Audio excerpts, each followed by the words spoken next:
Well, the informed voices just keep on coming here on Countdown. On the day Lloyds' CEO gets back to work, we're going to be joined by a man who advises chief executives for a living. It is the challenge of our time. How do you achieve a work-life balance? Well, Colin Turner is a professor and advisor to CEOs and companies. He is a keynote speaker and the author of 18 books on business and entrepreneurship. Colin, thanks for being with us. So, Antonio Horta-Osorio is accused of working too hard.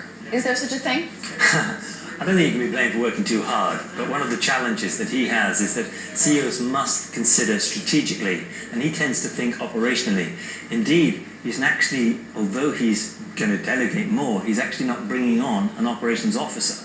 And we mustn't forget that he's actually running the equivalent of 3 FTSE 50 companies. So it's very important for him, if you like, that he must think strategically and not just operationally. And getting bogged down in minutiae, which is what he's known for, is obviously what he's got to change. And does that go for all CEOs? Is the role of the CEO not one of a micromanager? Most definitely. I think when a CEO starts, they tend to be very commanding, very controlling. They want to look at everything. They want to keep their hands on. But the most important duty of a CEO is to grow value for the company. And that means looking at your executive team and putting them in place in such a way that you can trust them, trust their competency. Let's be honest, the last 2 or 3 months that he's been off, somebody has been handling it. He did say there were things I just could not delegate. Well, clearly it has happened. People have gone ahead and done it. But he's coming back, and let's be honest, he's got a hell of a task ahead of him, because you can't just ease into the job with him. He is literally running, retailing, wholesaling. His wholesale banker that was going to come on isn't coming on board. His FD will be leaving in February. Another one will be joining in November. So the first thing he has to do is literally look at and revamp his executive team. Is it going to be possible for somebody that has always worked in this way to fundamentally change the way they're used to working? Now, I think that's the key question, because he is classic uber achiever, and I think he has to get out of his own way, if you know what I mean. And that means literally stepping back, looking at the whole big picture, looking about how the best way to grow value. It's going to be very tough for him, because he has always had that very much hands-on approach. He used to arrive at the office before even the security guard arrived. So he has to step back.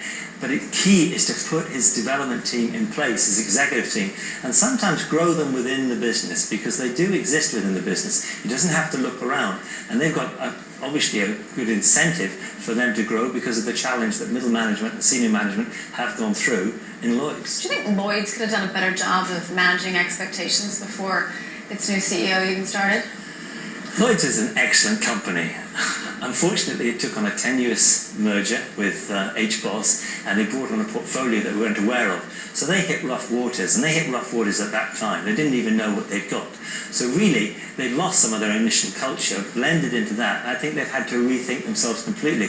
Couple that with some of the worst downturn ever, it's a huge challenging task. To rely on one person and expect everything to change overnight is actually a bit over expectations. Let's talk about executive pay, because Cameron's coming out and promising to crack down on this. There was a high pay commission which was put together by a pressure group, and they actually found Lloyds, for example, had increased its CEO's pay by 3,000% since about 1980. It's now £2.5 million a year. That is actually 75 times, they say, greater than the average Lloyds employee. Now, Lloyds has disputed that, because they say that 2.5 is the total figure, with bonuses included. Is it a good idea? Is it going to work, cracking down on executive pay?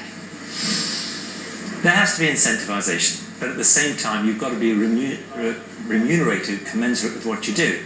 Now, I've never understood how, if you make a company grow by $1 billion or something, yes, get remunerated. But if you make a company lose money, you shouldn't be remunerated. Now, the company CEO, his job is to make a profit. It's not to incur a loss. In the last couple of years, and Lloyds this year will be incurring a loss. Now, let's take, if you like, Horta-Osorio's bonus. If he doesn't take his bonus, he will be telling the market, he thinks, that, well, hang on, perhaps I haven't done the work. Well, if he takes the bonus, then give it back or something. I'm very strong on these things. You see, you've got to be remunerated for it. It's a huge responsible task, but you've got to be remunerated for commensurate with what you've actually got to grow. But £2.5 million in total for a bank that's that's doing as badly as Lloyds is a lot of money. Well, it is, particularly when it's owned by the taxpayer. And it's the taxpayer that's going to have to keep bailing it out. The taxpayer is wanting to see something happen. They do not want to see people getting more money, more bonuses, more things like that. It has to be done. Now, at the moment, I think that Horta-Osorio is freezing the top 1,000 managers, that's 1% of his 100,000 workforce, to freezing their salaries this year. Well, clearly, you mustn't forget that a lot of these senior managers and executive managers have seen their life savings wiped out completely because of the crash in the shares anyway. In addition to that, they've now been told there's no remuneration commensurate with it. So they've got to move forward. However, something has to be done, and as Cameron said on Sunday, we have to seriously look at this and develop the right model sooner than later. All right, Colin Turner, an advisor to CEOs and businesses. Thank you very much for being with us today. It's a pleasure.